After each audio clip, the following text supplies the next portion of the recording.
দর্শক, আসুন প্রথমেই জেনে আসি আসমান জমিন সৃষ্টির বিষয়ে কোরআন আমাদেরকে কি কি তথ্য দিয়েছে।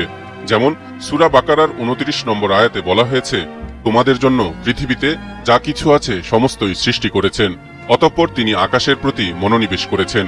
এরপর তিনি আকাশকে ৭টি স্তরে সুবিন্যস্ত করেছেন এবং তিনি সর্ববিষয়ে মহাজ্ঞানী। এই আয়াত থেকে বোঝা যায় মহান আল্লাহ তাআলা আগে জমিন সৃষ্টি করেছেন, এরপর আসমানের প্রতি মনোনিবেশ করেছেন। কিন্তু সূরা নাজিয়াতের ২৭ থেকে ৩০ নম্বর আয়াতে আবার বলা হচ্ছে, তোমাদের সৃষ্টি অধিক কঠিন না আকাশের, যা তিনি নির্মাণ করেছেন? তিনি একে উচ্চ করেছেন ও সুবিন্যস্ত করেছেন। তিনি এর রাত্রিকে করেছেন অন্ধকারাচ্ছন্ন এবং এর সূর্যালোক প্রকাশ করেছেন। পৃথিবীকে এর পরে বিস্তৃত করেছেন। অর্থাৎ এই আয়াতে বলা হচ্ছে মহান আল্লাহ আগে আসমানকে উচ্চ করেছেন এবং সুবিন্যস্ত করেছেন, এরপর পৃথিবীকে বিস্তৃত করেছেন।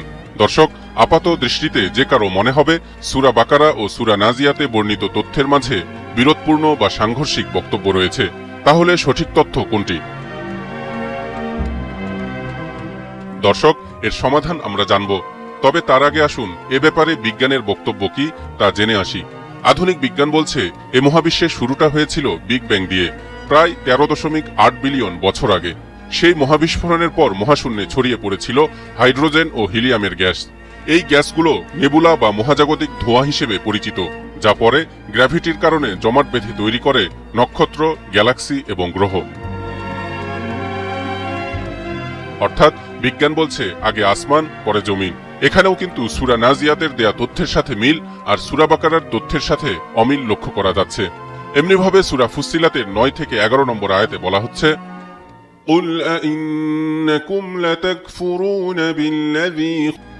বলো, তোমরা কি তাকেই অস্বীকার করছো যিনি জমিনকে সৃষ্টি করেছেন দুদিনে আর তার সমকক্ষ বানাচ্ছ?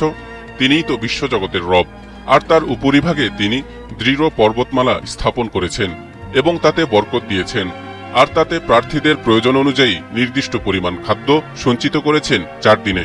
তারপর তিনি আসমানের দিকে মনোনিবেশ করেন, তা ছিল ধূম্রপুঞ্জ বিশেষ।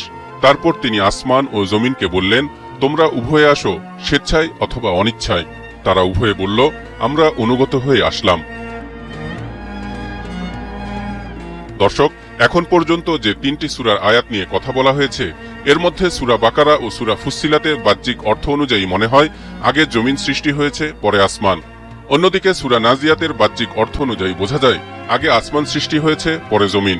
বাহ্যিকভাবে একে বিরোধপূর্ণ মনে হলেও একটু গভীরভাবে চিন্তা করলে আর বিরোধের কিছু থাকবে না। কারণ এই ৩টি সূরাতেই জমিন সৃষ্টির কথা বলতে গিয়ে মহান আল্লাহ তাআলা খলাক শব্দ ব্যবহার করেছেন, যার অর্থ এমন জিনিস সৃষ্টি করা যার কোনো অস্তিত্বই ছিল না। অন্যদিকে আসমানের কথা বলতে গিয়ে বলা হয়েছে সুম্মাস্তাওয়া ইলাস সামা, অর্থাৎ এরপর তিনি আসমানের প্রতি মনোনিবেশ করেছেন। এখানে কিন্তু আসমান তৈরি করেছেন এভাবে বলা হয়নি। এতে বোঝা যায় আসমান আগে থেকেই ছিল, কিন্তু স্তর বিশিষ্ট বা গোছানো ছিল না, বরং ধোঁয়ার কুণ্ডলী আকারে ছিল। দর্শক, খেয়াল করুন, সূরা ফুসসিলাতের ১১ নম্বর আয়াতে বলা হচ্ছে আসমান শুরুতে ছিল ধোঁয়া বিশেষ। বিজ্ঞানও বলছে ঠিক একই কথা। নাসার বিজ্ঞানীরা বলেছেন, the early universe was filled with dark gas clouds before galaxies formed. কাজেই আসমান আগে থেকেই ছিল, কিন্তু তা ছিল কেবল ধোঁয়া বিশেষ।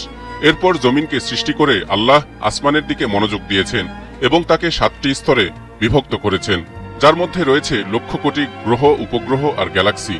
এভাবে যদি বলা হয় তাহলে কোরআন ও বিজ্ঞানের তথ্য মিলে যায় এবং একই সাথে এটি প্রমাণ করে কোরআনে ব্যবহৃত শব্দ কেবল প্রতীকী ও রূপক অর্থে নয়, বরং বাস্তবতার আলোকেই মহান আল্লাহ তাআলা ব্যবহার করেছেন, যা সময়ের সাথে সাথে উন্মোচিত হচ্ছে।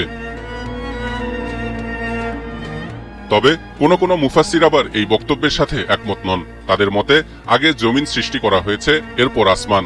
তাদের যুক্তি, সবার আগে কোনো কিছুর ভিত্তি স্থাপন করা হয়, তারপর ছাদ নির্মাণ করা হয়, আর আকাশ হলো পৃথিবীর ছাদ তুল্য।